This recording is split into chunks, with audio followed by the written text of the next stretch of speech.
Welcome to The Weekly Trend, a podcast for navigating the markets through the lens of technical analysis. The Weekly Trend podcast is provided for educational purposes only and does not constitute any professional advice. Listeners should not act upon the information or content without first seeking advice from a registered financial planner.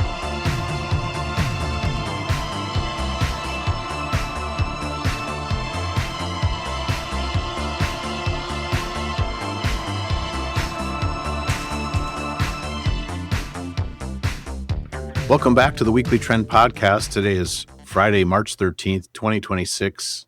S&P 500 currently sitting at 66.56. I'm David Zarling. I'm here with Ian McMillan. A little bit different than the past few weeks of recording, below 6,800 on the S&P. Where do you want to get us started? Yeah, lots of action. You said below 6,800. That's unfortunate. Still above a 200-day. Big Monday. We had a big Monday. Lots of bullish engulfing candles. No follow through. I think that's a really actually prescient point about bullish engulfing. And as a technician, for those who aren't technicians, just price overlapping the previous day price action in a bullish manner. And typically as technicians, we want to see follow through. So days that are positive following that and didn't get it. Yeah. Maybe a pretty good microcosm of how weak the market is. I could see that. I mean, it's kind of simple. If you can't reclaim 6,800, how serious is demand over supply to take the market higher? And again, I'm using the term market as an S&P 500. We realize it's a market of stocks with huge dispersion happening underneath. What are we seeing? I think at some point you got to have something to call the market. Yeah. Agreed. I guess energy's held up well. Crude had a big week. Energy stocks not quite that strong. I don't think energy stocks have doubled since the beginning of the month. But crude has. Briefly, I think we got up to like $119, $120 a barrel. Back to 95. Ended last week at 70. Is that right? Now, I guess the first big move was last Friday. Ended the week at 91. Monday, all the way up to 120. Then all the way back down to 76 at one point. Tuesday. How about that? You're talking about crude oil futures? Yeah. Yeah, and I think it's interesting. You talked about energy. I mean, there's no major U.S. indices or sectors positive on the week except for energy. And financials are the worst sector on the year, now down 11%. They look terrible. They really do. Have there been instances of that in the past where we've had a start like this and financials have been the weakest sector? I believe so. Seems. Now, I want to, let's see. Financials. Okay, so we're not. XLF, 7% below. About 8% below. It's 200-day moving average. TRF tantrum, we got to 10% below 200-day. But yeah, like we said, I mean, just kind of a red flag all year was the rough start for financials. Well, I mean, they peaked. XLF peaked on January 6th. Yeah, and you shared some good data from John Turek if you look at years that XLF financials were down 10% or more in quarter one, which is what we are right now. The years that come up are 2002, 2008, 2009, 2020. Kind of interesting. We have time to fix that. We can fix it. We can. We've got plenty of time. One's not over yet. We can fix it. We've got 17 calendar days. How many days are in March? 31 in March, right? Yeah.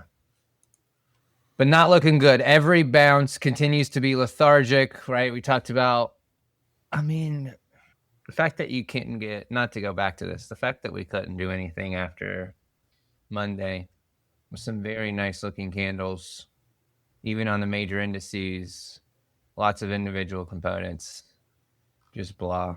Yeah, if buyers were going to prove themselves. Although Brad pointed out to me yesterday, he texted me, this is the first day in a while that we closed on the lows. Yep. And now that, I mean, it's a fair point. I mean, maybe going back to, Well, January 20th closed on the lows. yeah, January February 20th. 5th, February 5th, not so much, but I mean, on the lows, I could get, yeah, February 5th, and I'd give you December 23rd. 17th. Yeah, look at that. Well, And, and maybe it's a character change. I think it's a good point, meaning closed on the lows like yesterday. We had that on February 5th, January 20th, December 17th, November 20th, and October 10th. And each of those times, the market rebounded higher. wow, And if very we don't get, astute observation. I don't know if So you're we're being good sorry. then. So Yeah, I don't. you're publicly going on record as saying we're fine. It's his No, we're I'm actually saying the opposite. If today closes lower than yesterday, that'd be a character change over the past 6 months, right? If we don't bounce off of closing lows like we have in the last 6 months, that would be a character change. And maybe that's what Pratty's point was, or what your point is, and I'm being an idiot. And No, I just thought it was interesting because they have continued to, right? Take Monday as an example. We've had some pretty nasty gap downs and just intraday moves down that were, they had essentially saved it by the time we got to the closing bell. Yeah, maybe we're just to the point where there's that much supply, or there's just not enough. I don't know. We don't really have to know if it's what issue it is, if price is going down or up. well, and I think, again, I'm not a volume guy. I've brought this up in previous episodes, but anytime you see red day volume higher than green day volume over a period of time, which is what we've seen, that would be conducive to distribution type characteristics. And anytime you see financials not even participating, being a leader to the downside, that's a little bit problematic. And Ryan Dietrich highlighted something that I found interesting. Again, it's a little data miney, but on Thursday, so yesterday, we closed beneath the December low. So that happened in Q1. The market's done this 38 times, where you have a Q1 of the year following close below a December low. That's happened 38 times. The average, and we know how averages work, they're defined by extremes. Average year return is 0.2% for the rest of the year and only up 50% of the time. One of the exceptions was last year. Last year, we closed with the tariff tantrums below December lows, rallied off of that, and came back. Wow. So you got to keep an open mind. We do. And we still have the Magnificent Sevens below 663 using MAGS, MAGS. That's going to be a little bit of a problem if your biggest cap stocks, especially considering we did have a scenario on our hands where there seemed to be rotation out of MAGS, out of the big cap, and into other pieces. But in our workbook analysis this week, it was very obvious that we had some breadth deterioration on our hands. A lot of things getting hit. Industrials. Yeah, industrials had been a leader. Pretty logical spot.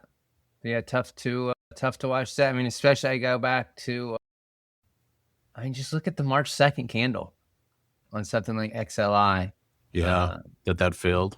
Yeah. No, yeah, we had. I mean, you could say the RSI had been diverging going into that maybe, but it's been a very quick move over really 2 weeks. Yeah.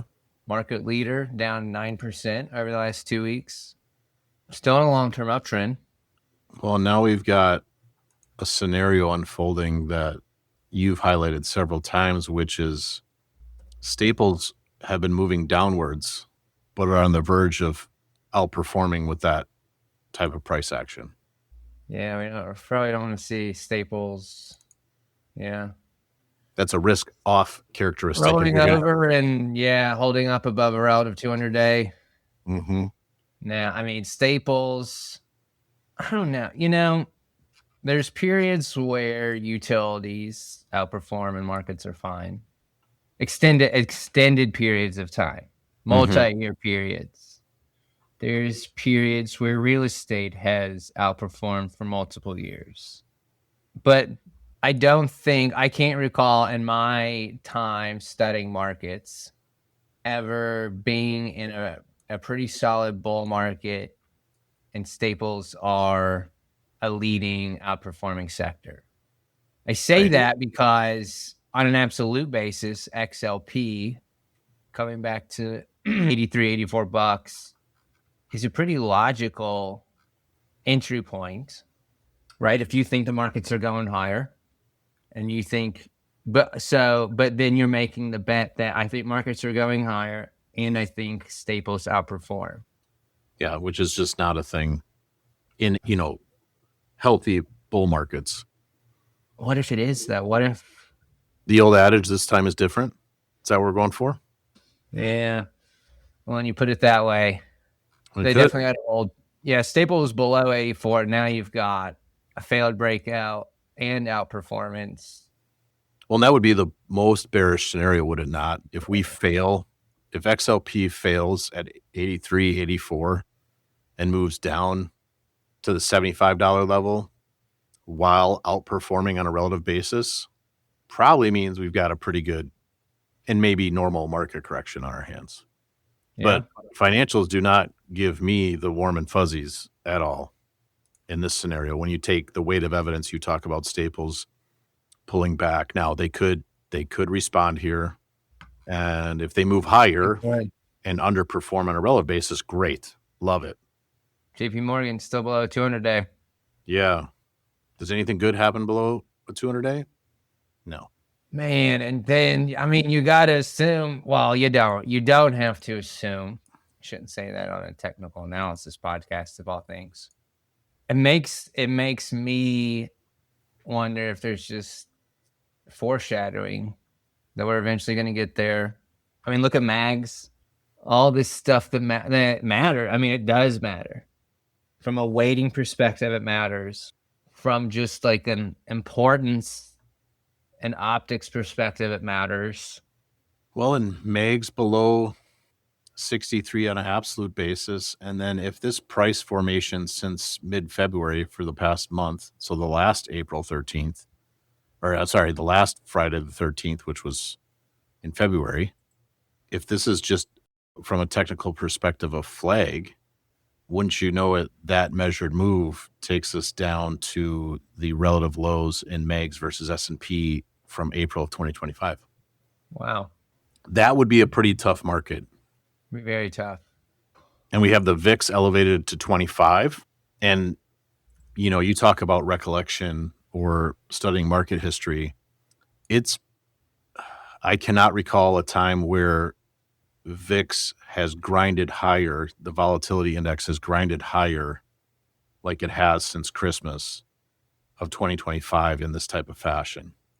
Normally there's a little more volatility, the measurement of how much volatility index is moving. Yeah, what is that, VVIX? Yeah. And this has been a really steady move higher in VIX.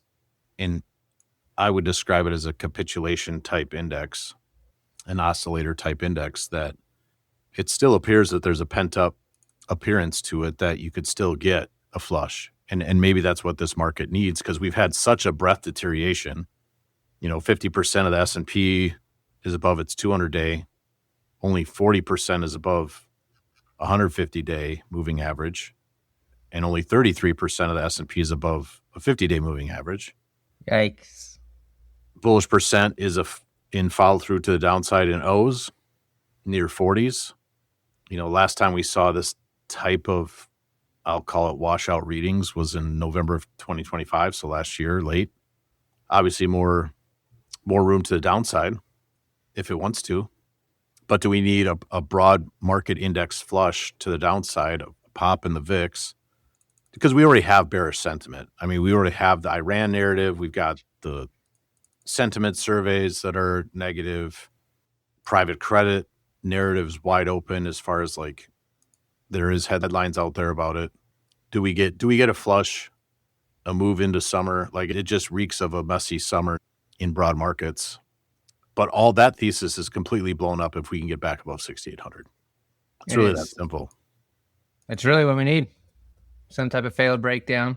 I mean, right? When you zoom out, right, it is clearly visually a rounded top on the S&P. From the November 21st lows, it is visually I don't know. I wonder if that's what makes it too obvious. Yeah, it could be. Like it's, what are we pricing in here 6 to 12 months out? Is it too obvious? What's priced Not in? even below 200 day. We haven't, right? I mean, this correction from, all right, we'll say, so our all-time highs, we'll call it January 29th, down to the 200 day versus last year. We peaked on February 19th. I mean, we were below the 200 day within 2.5 weeks. So this has been a much more, I don't like to use the word control. Well, maybe I do like to use the word controlled. It hasn't been as quick of a correction. That's probably one of the things that's made it a little bit more, what's the word I'm looking for, Dave? A little bit more, not confusing, but I mean, we've had a lot bigger intraday moves and a lot bigger days with more big shadows, whether on the bottom or the top of the candle, than we had during the beginning of the tariff tantrum last year. Oh, yeah, I think I'll try to communicate this. I think it's just a tougher market. Yeah, at least last year we just went down. Right. Like it's a tougher market and on multiple levels, right? You have huge put buying, you've got a tight range, you have massive dispersion underneath the surface. So you got some stocks up 10, some stocks down 15. So really large volatility underneath the surface. Meanwhile, the broad index using the S&P 500 has been a little bit more controlled, to use your term, to the downside. And since price likes to move in time and price, what I find as a thesis that's a potential is this rounded formation that we're seeing. I could see the S&P 500 holding the lows from fall of last year near 6550. We hold that, move higher back into 6900, and then roll over, and that takes us all the way into June. And that would be really tough, because if the dispersion continues and this market moves quote unquote sideways in a range that's about 5%, 6%, that's kind of tough. That is. And markets had been easy. Markets had been easy up until November of last year. Easy when I say easy, just coming out of some of the breath thrusts we saw coming in out of May 2025. And what makes it, also additionally hard is, again, the 60-40 portfolio is dead. If your advisor still has you in a 60-40 portfolio, bonds are not offsetting this move in equities. They're making similar moves to the downside. I agree. How are bonds looking right now? I think AGG, broad market complex, below $99 is a problem. Below 99.66, and a 200-day, pretty weak. So interest rates are not going down. No. TLT, if TLT, 20 plus year treasuries loses 86.50, that's a little bit problematic. And so, yeah, maybe, are we in an environment where rates are rising and stocks and bonds are down? Well, I'm sure that would put everyone in a very happy mood. All right. Oil up, so your input costs are up. All right, what about the dollar? Are we still losing value on the dollar? Is that at least getting better? Are our dollars getting stronger? Oh, they're flirting with that $100 level we've been talking about for almost a year, really. And you do wonder if that does turn into a headwind. If we break 100 on DXY, does that turn into a major headwind? Yeah, look at the euro. What do you think of that? We don't do a lot of currency talk on here. Yeah, are you using the straight pair, euro versus USD? Yeah, euro, USD. Yeah, that's lost a 200-day, lost important levels. Yeah, back to where we were last summer. You like to use VGK. IEV is another one for looking at Europe. Oh, yeah.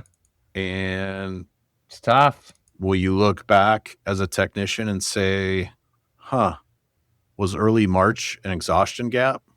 Price moved aggressively higher and gap down? Yeah, look at that thing. Ran out of buyers? What a mess. That also just makes me feel like that's going to be a high for a while. Even like we might spend a couple years trying to break through that. Like that is pivotal price action to me. Yep. That's something that the next time obviously VGK will at some point get up to $90-$91 again. And that's price action that should really stand out. Like, holy crap, no one wants to own this over $91. Yep. That's going to be a tough nut to crack in the coming months and years. I think. I could be wrong. I think that's fair. I was wrong. But that's just really gross. That's like a big, and I say the same thing about EEM. Mm-hmm. This candle we had, what was it, 2 weeks ago, around probably the same time, right? Yep. Big. That's just $65, $66 on EEM is going to be a pain. That's not going to be sliced through with ease, methinks. Yeah, the international opportunity benefit is in question now. And with the dollar, if the dollar moves above 100, you could see how that really becomes an issue. And I realize we're talking both Europe and emerging markets, but that's the international bucket. That's what we got. Yeah. And I look at the DAX, and that's not really healthy price action either. Nikkei's not too bad. Nikkei's not too bad. But the DAX, if the DAX loses 23,000, some of this is lining up with, our current VIX level is near 25. And for 12-month returns, Mike Zaccardi highlighted this, for 12-month returns for something like the S&P 500 when the VIX is at 25 is like 4%. So now you're sitting in this potential scenario of upside carries more risk than downside. Really need a flush. Yeah, we need to just do it. I think that's what made the tariff tantrum easier. I shouldn't use words like easier. I use it in, reference and context to other. If you just rip the Band-Aid, it becomes a lot easier instead of what we've been doing for the last 2 weeks, which is gap down, close higher, gap higher, close lower. It's been a tough market for 6 months for sure. I mean, you have 266 components of the S&P 500 negative year to date. That means the remainder are positive year to date. And that's averages of the index is an average. That's normal, but the distance spread between the positive and the negative is so large. You can have shops out there that are positive year to date, and you could have shops out there that are massively negative year to date, like in the double digits, depending on how they're positioned. And especially if you're overexposed to things like financials and tech. Is tech going to see a turnaround? I don't know if Megs is not. Yeah. Hey, you got XLK below 200-day moving average. Now, we've been down here a few times lately, and they've saved them, including this just Monday. Gapped below the 200 and close, but just cannot get anything going. I mean, yeah, we're coming. We are coming to a fork in the road on tech. Yeah. That fork in the road being about 135 on XLK. Yeah. And they don't seem to want to go up. And that measured move using technical analysis is 10% lower, which puts us right at the highs from February of 2025. Can you imagine? That would be painful and noisy. It's always noisy. It's noisy even when we're in a strong uptrends. Yeah, it's a unique environment, especially with the transparency we're now seeing behind private credit. Credit moves, bonds move, credit markets move before equity movements, and the amount of things going on. And I admittedly, how do I put this? The things that are becoming apparent in private credit really frustrate me as an individual who's operating in a way to try to do what's in the best interest of my clients. And here's You're a good guy. You're a good guy, Dave. What I mean by that is these turds use these private credit loans to buy life insurance and annuity companies, domicile them in the Caymans, and then use that to issue more loans. legal, but borderline Ponzi type behavior. Now they're pitching private credit to doctors. Yeah. Double-digit Doctors, returns. You don't need real estate investing. We've Larry got private credit. Larry Fink trying to get private credit into 401k plans, putting them in life insurance products, putting them in annuity products. Can you imagine? Let's say it's a 1% chance, but even that 1% chance to me is so disgusting that you would put private credit instruments with high default rates into annuities to the very people who don't want risk exposure. That's why they're buying an annuity. Yeah. And you could have those default. That's disgusting to me. Now we don't sell annuities. We don't do that really here, but there are people who buy annuities because they're okay with the lower return and the guaranteed floor. Right. And guaranteed now becomes in air quotes when you observe what's going on. And you can see the stress out there. I mean, there's plenty of not surprisingly, ETFs that launched in 24, 25 that were private credit ETFs that are, well off the highs, 20, 30% lower. And ones that are exposed to it, Blue Owl down 44%, Blackstone minus 35. And even some of your big boys, Wells Fargo down 20, Morgan Stanley down 15, BlackRock down 15. You brought up JP Morgan. Yeah, what's interesting to me is it all, by the time we're talking about this, is it already done? Meaning already priced in. That's where things get interesting. I don't have an answer for you, but anytime there's stress in credit markets, it's a problem. And they think I guess a lot of it's in software. That's why software stinks, right? Yeah. Like 20%, 25% of the $3 trillion private credit market is software. And that's all, if I can use a scary term, shadow banking, it's private. You don't get to see a lot of that. And I get it. I'm talking overly negative, and that's where it gets interesting is, all this coming to the forefront on issues with private credit. Is that happening right as we hold 6550? Or is there a bigger flush? Don't know. Private credit, very complex. Too complex for me. I'm a simpleton. See, this is where being a simpleton saves you. Well, and liquidity. Liquidity is key, right? A lot of these funds, quote unquote, interval funds or funds that have limited redemption windows, you can ask for some of your capital back quarterly, and you go there and they say, nope, can't get it back. And here they were trying to press this on non-accredited investors. Again, talking about putting it in 401ks, minimums of 2,500, putting it on the everyday investor. I think that's just completely crap. And then moving things into the Caymans. I love the Caymans. Beautiful place to visit for weather, but for regulatory purposes, not great. Not ideal. Well, it is great, depending on what you're trying to do. Right. I mean, if I was trying to stuff annuities full of CCC debt, it might be great. Mm-hmm. And on the other hand, I've been pleased to see semiconductors hold up well. You're doing okay. Okay. Yeah, we're okay.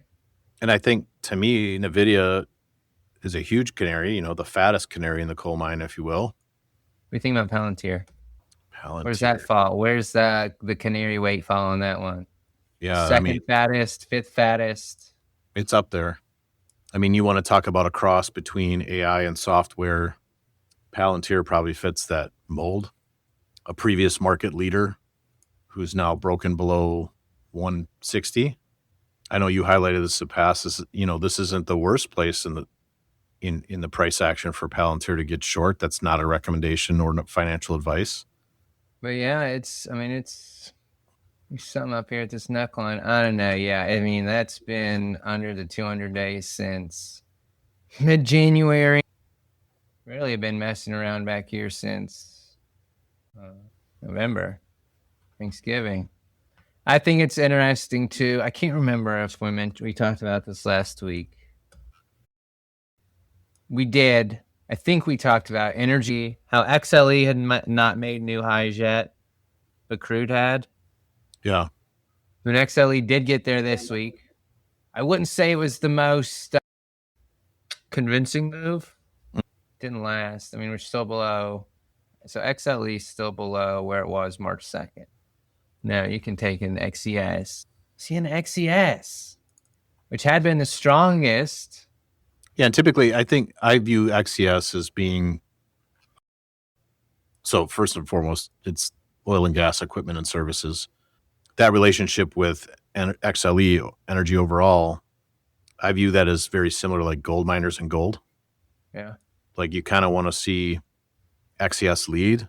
you So do. I interrupted you there, but I think that's your point, is that XCS not making Yeah. new highs, a divergence between the two. And then And you've if got XES versus XOP, failed breakout. yep. So all this move in oil over the last week, this whole oil getting to $120 a barrel really didn't do a ton short term for energy stocks. Energy stocks, I guess we'd already priced it in. I have no idea. I mean, XOM cannot get above its February 11th highs, and we're there. But again, point being, if we use February 11th, well, crude's up 50% since then. If I told you crude was up 50% and ExxonMobil hadn't budged, just saying. Yeah, no, I think it's a fair point. The energy and XOM have not matched magnitude wise what oil has done. They made their move well before all this Iranian thing. I guess that's why oil was up. I don't know. That's what they say on the television. They're going to tell you a vision on the television. Government's been hiring commodity traders And bankers. and bankers. Speaking of commodities, what are we seeing out of gold, gold miners, silver miners? Hey, kind of rolling over. Obviously, the strong dollar does not help. I mean, you've got, well, so if you use what I would say the most aggressive junior silver miners, that's junior copper miners probably be up there too. Anyways, so back at the bottom of a range we've been in. So you look at SilJ around $31, silver itself consolidating. I don't know. Well, I think it goes back to you made that point before about like emerging markets and its price move. Yeah. I think silver using SLV 110, that's a huge level. We're well below that. We're well below that. And the price discovery that needs to happen below that level, probably going to be significant. We're going to be doing this for a while, I would assume. Especially as big and as liquid as an asset as silver, and oh my gosh, the attention it was getting. And I think going back to your point about like Palantir, I view that the same as I do mags below 63. If Palantir can't get back above a 200-day, or let's call it 155, it's problematic. And then S&P 500 committee is making a change coming up here for March 23rd, where they're adding Vertiv, VRT, Lumentum, LITE, Coherent, COHR, and EchoStar, SATS. And they're removing Match Group, Molina, Lamb Weston, and Paycom from the S&P 500. And the reasoning is they want to focus on technology and AI infrastructure. That's what the S&P said? Yeah. You see they're also trying to hurry up. Did you mention they're also trying to hurry up and get SpaceX in there? I did. They're going to redo their whatever. Is it truly public what it takes to get into the S&P? There's some memos out there. I don't know if there's mathematical things in consideration, but it just proves the point that S&P 500 is a momentum fund, first and foremost, because it's cap weighted. Second, it is a discretionary vehicle because you have a committee making a decision what's in and what's out. And the amount of times that we see things that are added then underperform, or things that are removed then outperform, is significant. Yeah, we're really adding Vert and right. Sats. I mean, that's just like they did with Tesla, man. Yep. Missed the whole darn thing. Missed the whole 700% move. And so now you basically have an active management momentum index with sometimes just the wrong timing on when they add and subtract. So they make these moves because they want to focus on technology and AI infrastructure. Is that another sign, another indication? Time will tell. But as long as we're below 6,800, supply has control. And there's a different market environment upon us. You go back to the example you gave of Pratty and the daily closing lows.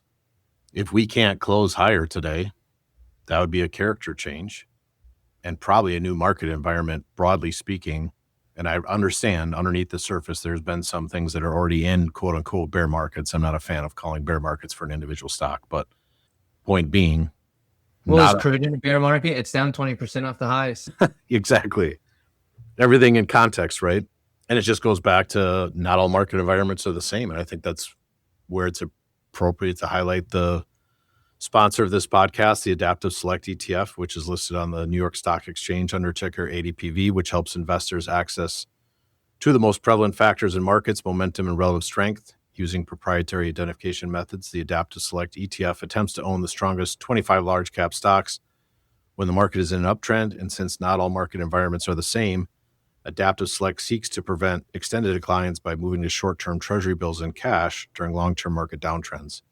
Investors can find out more, including how to invest in ADPV, by visiting adpvetf.com or calling 1-833-880-5200. Investing involves risk, including possible loss of principal. ADPV is distributed by Quasar Distributors, LLC. So it pays to have a process. Our clients are familiar that we're going to take our foot off the gas below 6,800. We've done so. Market can always come back, but it's got to get back above that level to prove that demand has control of supply. More so, 200-day moving average. I mean, how far away from a 200-day? Like 0.5%. Yep. With a bad afternoon, we could be there. Not that that's what I shouldn't put that out in the universe, but you just did. I mean, we're back to Monday's lows. That Monday, that was rough. So what do you think about like crypto? What do you think about Bitcoin? I think it's interesting that it goes up when the dollar goes up. Shane Murphy had a good chart on that, right? Kind of opposite of what you'd think.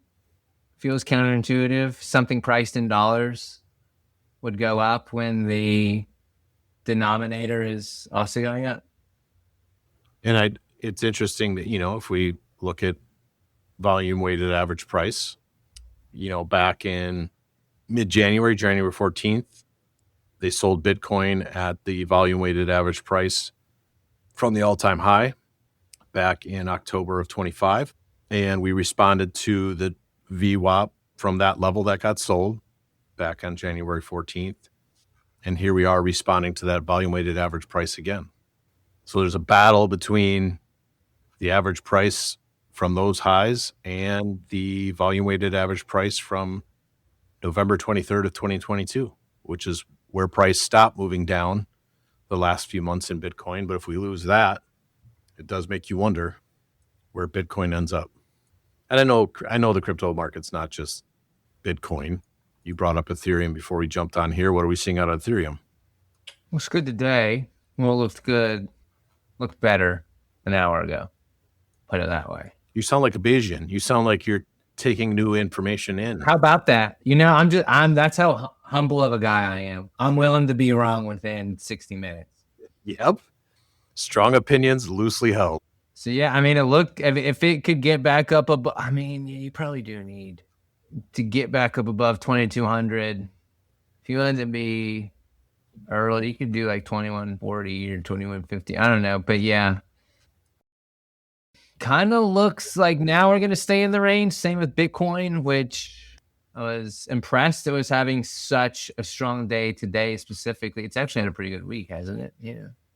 I mean, it's up from 65,000 highs of 74 back down to 71. Obviously 70, I would say 72 is a pretty big area. 72, 73,000. That was a pretty big area back in 2024. Finally broke out November 2024. What do you think? I think it's got to get above these volume weighted average prices. I think it's the same with equities. If you can't get above these levels where sellers have been before, this isn't This isn't an American court. This is guilty until proven innocent for me. Wow.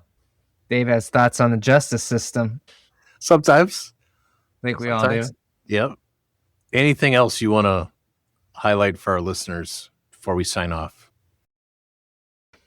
No, I don't. Yeah, 6,800. That's stuck between 6,800 and a 200 day. Obviously, eventually one of them has to break. Below a 200 day, it's hands off.